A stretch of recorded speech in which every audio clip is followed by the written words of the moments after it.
So let's see if I got this right. Andrew? Yes. Andrew? Yes.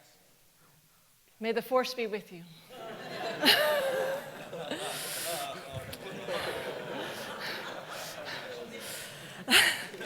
It's the only hand signal I know.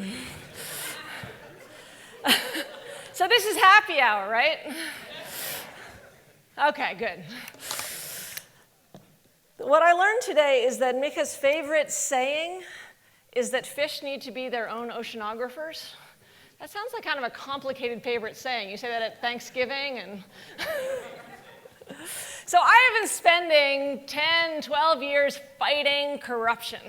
I wrote a book about corruption, I ran a candidacy about corruption, and I have focused a lot on trying to rip out what I see as corruption. And in case you're curious, I don't agree with the Supreme Court's definition of corruption.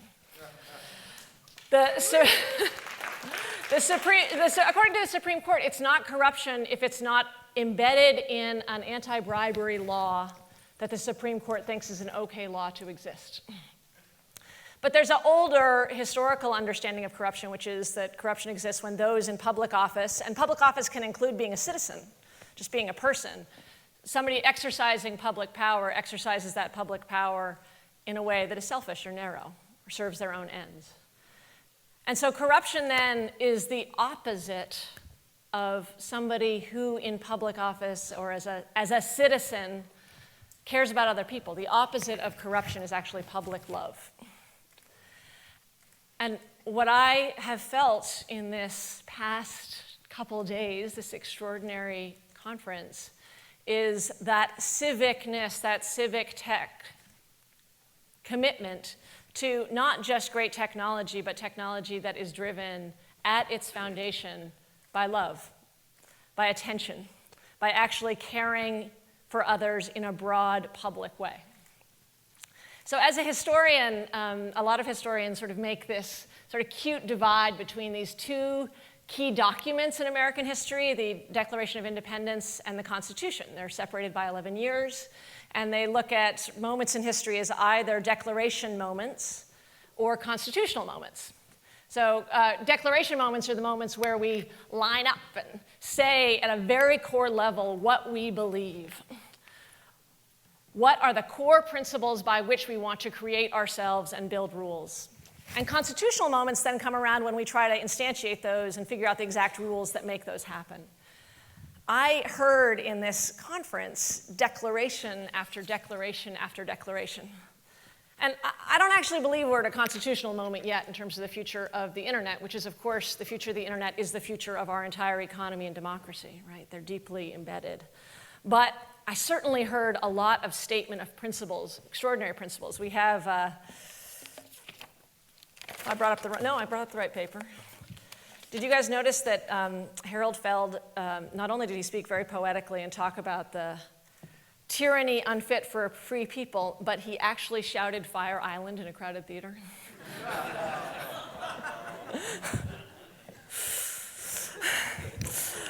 But you heard his own Declaration of Independence come through loud and clear, and Dante talking about the power struggle for the internet happening, and the internet is only as good as those who control it, and Taryn saying she's not going to let it stand, and Astra declaring a freedom from debt that is incurred simply to secure the basic necessity of life. We heard Kathy talk about a demand for freedom from the algorithms that have the power to hire and fire teachers and not tell us what is behind them. We heard others talk about a demand for a freedom from the radical insecurity that temporary workers face and their inability to negotiate with their employers.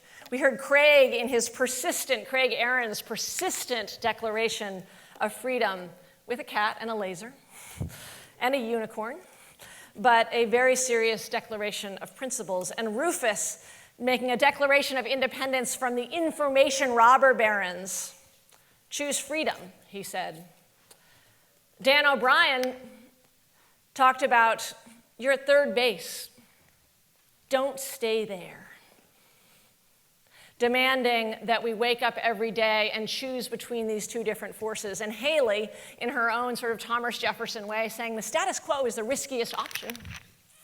We have no option but to do things different. And Doctorow demanding freedom from cars that can stop and lock us and effectively arrest us, and houses that we don't own and might spy on us.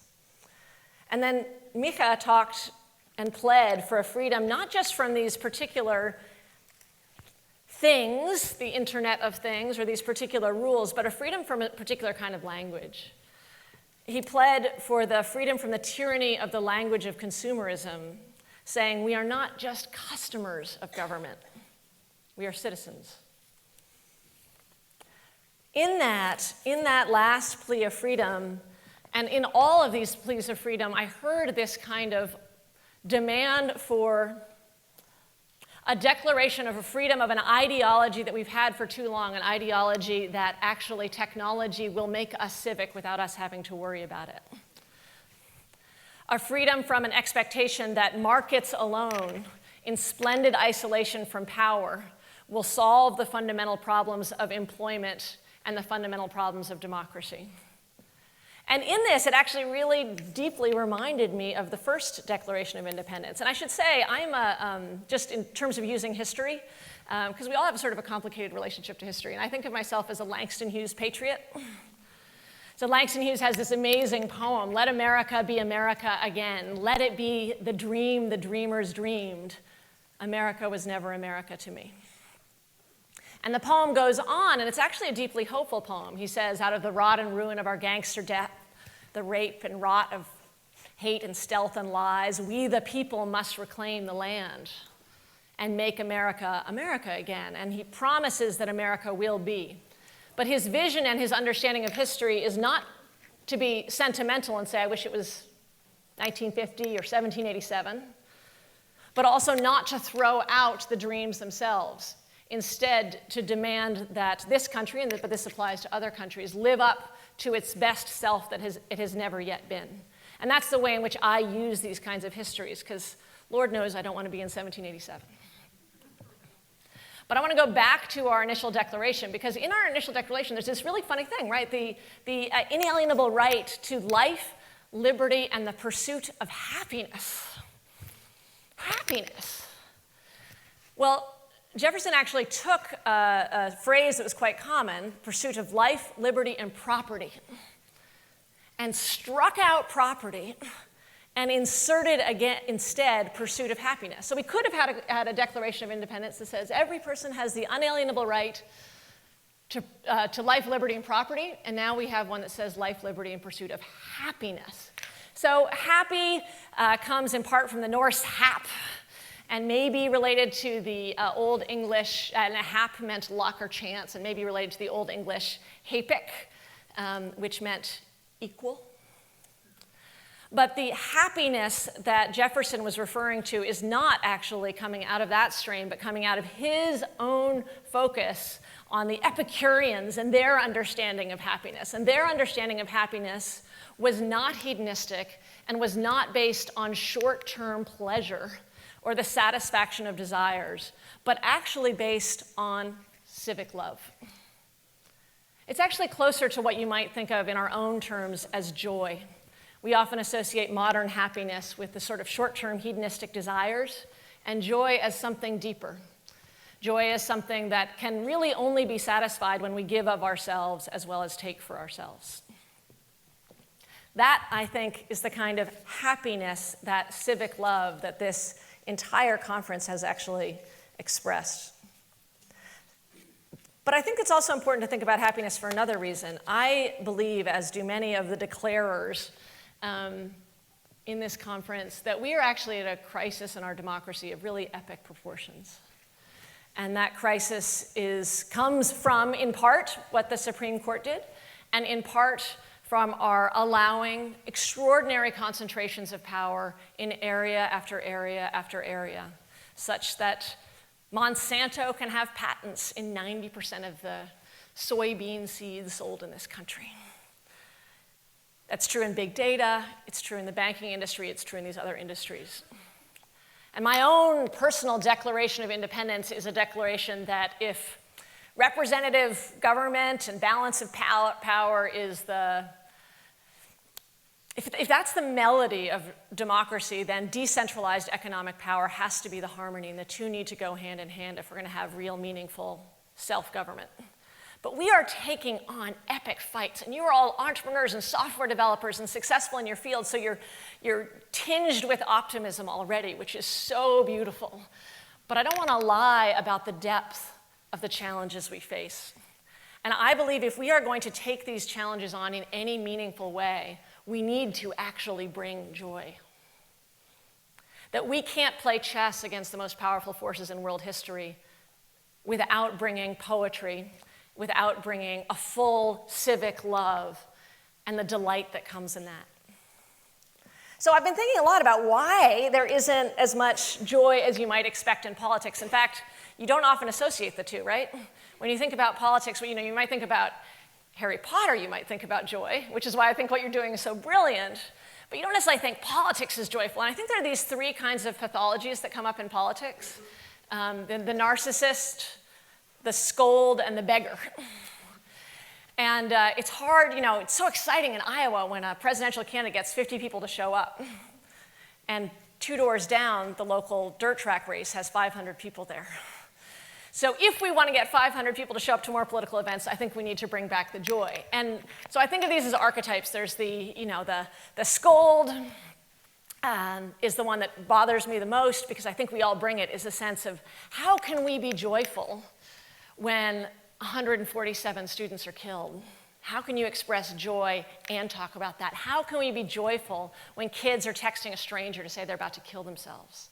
How can we be joyful when African-American men are shot for no reason? There's no joy in that. But if we deny joy and the civic love that's in joy, I don't know that we can expand our own communities. The other two pathologies we see, I think, are the narcissist, which is more familiar.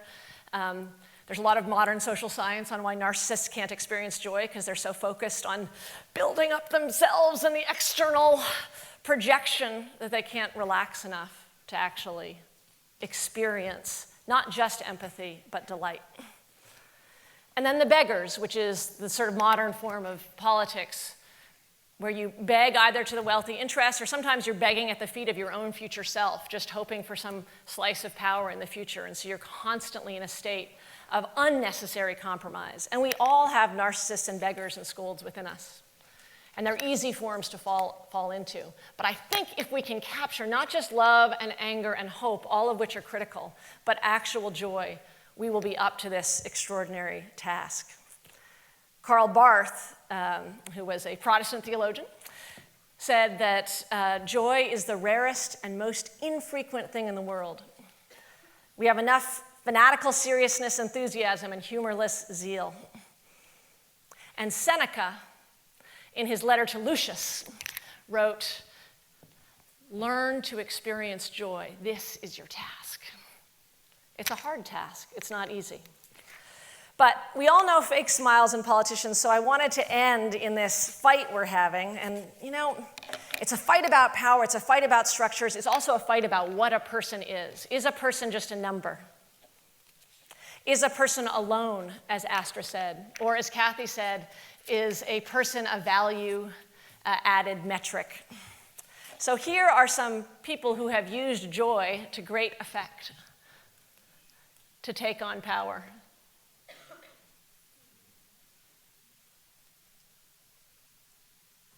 And one particular reason we have for joy right now is the fight which you guys brought extraordinary joy to and won against centralized power. And that is the net neutrality fight. And one of the great expressions of joy we saw there was, I don't know if you guys all saw this, was Keith Ellison dancing. Did you see that on his vine? But instead of using that, we thought we would end with the Thomas Jefferson kind of happiness. And I'm going to ask you to do something terribly embarrassing in just a minute.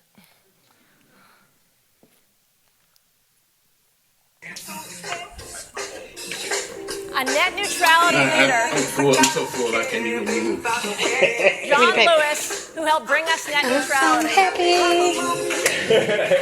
Go, Howard. I'm so happy. Sing the song, Congressman. Sing. I'm happy. I'm happy. So happy. I'm happy. There you go. There you go. Now break it down. It's my song.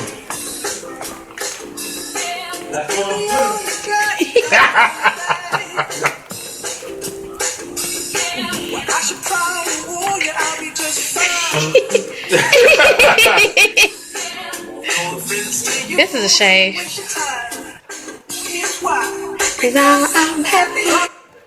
Okay.